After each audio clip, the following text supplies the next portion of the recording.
Í þessu myndskeiði ætla ég að fara í lið númer 8 á blaðsíðu D21, verkefni 26 matur.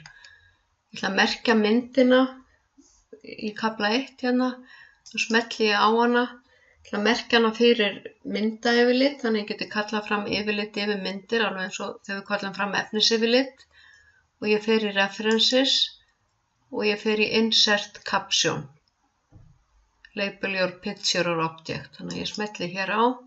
Þetta er mynd 1 og undir, en ég ætla að merkja hana með kaflanúmeri, þá þarf ég að fara í numbering og haka hérna við include chapter number og tengja það hér við heading 1.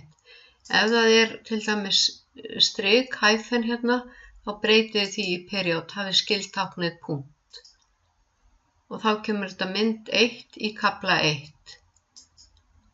Ég ít á tvípunkt og orðabil og skrifa grænmeti. Og þegar þið merkið myndir sem eru inn í töflunetti, þá á legan alltaf að vera in line with text, ekki breyta í square eða annað.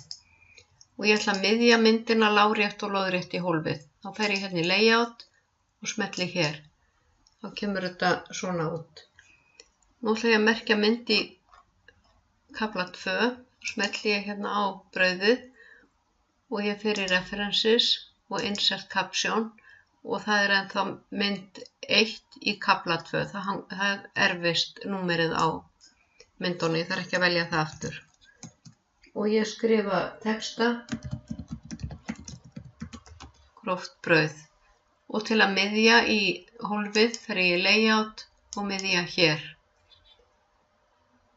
Og ég ætla að vista og í næsta myndskeiði fer ég í lið númer 10 sem sýnir ykkur hvernig þið mótið töfluna.